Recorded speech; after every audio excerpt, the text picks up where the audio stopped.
Hi everyone, my name is Ashley Woodall. I am a high school autism teacher and I'm taking this course to fulfill my autism credential in the state of California.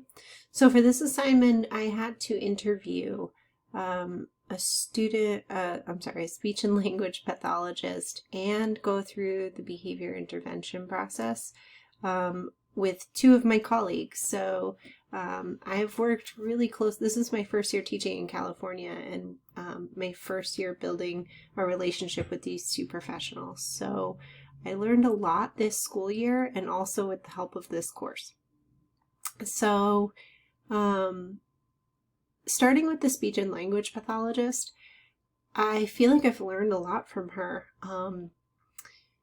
Some things that I, always understood were of concern to the speech and language pathologist, but I didn't realize how my role as a case manager could really help her be more involved. So what I mean by that is that the times when my students struggle most are not necessarily the times when my speech and language pathologist is there. And I know that. And if I had to chart it out, I would say that the gen ed settings like PE and lunch are really difficult for my class, just as a whole. We see the most behaviors happen during those times. Also, during field trips, community outings, emergencies, drills, anything like that, anything where like all of a sudden there's an upset in the routine. So the students I teach, 5 out of 6 of them are nonverbal. 3 of them use a communication device, and 1 of them is,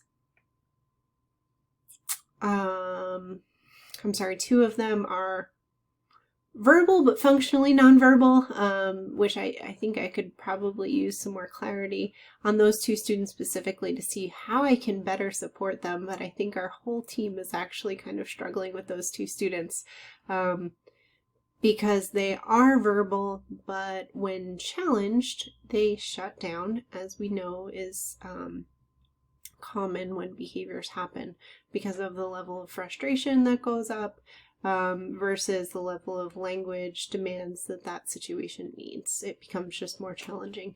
But we haven't really found a great system. They're not candidates for the AACs, and they definitely have a huge delay or deficit in expressive language. The receptive language is really there for many of the students in my class, but what our challenge is most is the expressive language.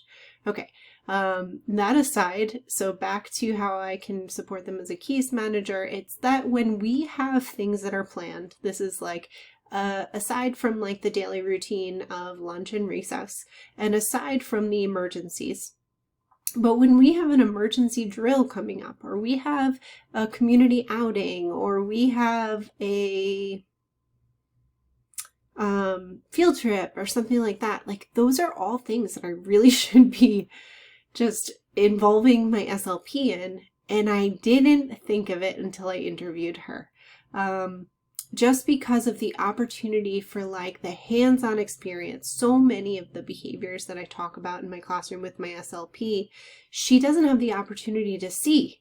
Not firsthand, because she's only with me 1 day per week and she's on different campuses. She sees a lot, but she doesn't see everything. And so putting her in those situations with us and with our students who are just struggling would be such a benefit to my kids. And I didn't think about it until the interview. So for that, I'm so hopeful. I just need to be more communicative with what's going on our calendar, and I'm going to incorporate that at the beginning of every month at our first session, or if at the last session of the month, to kind of front load us and get us on the same page for how we can support our students better. It doesn't take a lot of work, and it's gonna be great. The next takeaway is the diagnostic process. So all of the students that I've ever worked with with disabilities have all been in grade 3 or up. So all of my students have been diagnosed in like the early intervention stage. They were severe cognitive delays, and on all of their assessments appear in the very low severe range.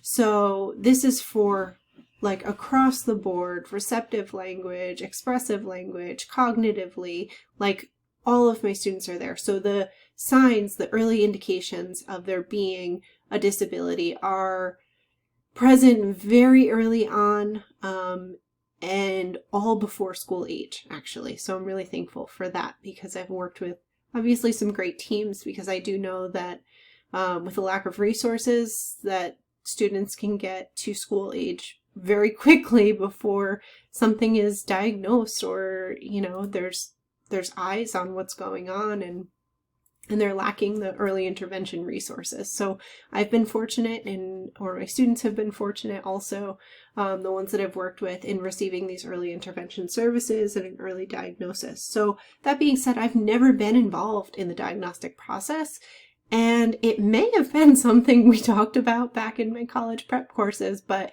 I don't really remember a lot about it. We talked about, you know, doing classroom assessments, summative assessments, formative assessments, and, you know, diagnostic assessments. All that I can recall are that from like literacy scores and stuff like that. So anyway, something that opened my eyes was that the speech and language pathologist is not really involved very much in the diagnostic process. So yes, one of the major components is language or social pragmatic deficits for kids with autism. And the speech and language pathologist is definitely involved in the assessment piece, but in the diagnostic piece, no. So I asked my SLP, I said, you know, so what diagnostic assessment do you use? And she said, oh, I've always used the ADOS. So she is a new SLP, just a little background. This is her third year teaching, and she's only taught in my district. So I don't know if that's entirely like every SLP's take on that, or if that's just been her experience, but that's what she was saying to me. And so, you know, I thought that was really interesting that there was pretty much only one assessment that she has seen used. But then when we talked a little bit more about like assessing students and where they're at, it seemed like we were pretty much on the same page with how we collect data and how we stay up to date on the data and kind of chart how students are doing and that sort of thing. But she has some really great systems that I'm excited to put into place also for next year. So that was super helpful. The second professional that I've gotten really close to this school year is my school psychologist, and going through the FBA BIP process with her has been very helpful, because she's great at what she does, and she's really knowledgeable, and she cares a lot. She says that she's still new, but she's worked in the district for 5 years, so she's not brand new. I think all of the other psychologists in the department are more seasoned than she is, so she's still the new person in her role, but she's great, and she really emphasizes the importance of data, but has a realistic view on, you know, how it is in the classroom too, and how difficult that may be. She spends a lot of time in my classroom. She's with me 1 day a week, which I feel like is a lot in comparison to my old district, where she really just did like a pull-out method for counseling, and that was pretty much it. Or did some indirect or direct observations of students who were struggling. But yeah, she really emphasizes the data and finding a function. So I can come to her with a situation like, my student keeps smashing his milk, and she's like, okay, well, like, let's figure out why he's doing that. So then we just do some data. It doesn't have to be too strenuous. You know, if it's not the whole full BIP FBA process, then we don't have to get too deep into it. But it's all the same process. It's going through the function, determining what that is, collecting data before you find out what the function is, figuring out what the function is, determining what replacement behavior you can teach, teaching that new replacement behavior, and then reinforcing whenever the student does it, and like just going over the top with reinforcing in whatever way is applicable to that student. So I have a couple different behavior intervention plans in my class. A lot of them are for eloping or disrobing or physical aggression. So requesting a break seems to be a huge one for our class, because a lot of that comes from just frustration and just being overwhelmed with the demand and what's being asked of them. So thank you so much, and I appreciate having this opportunity to interview these two people. It was helpful.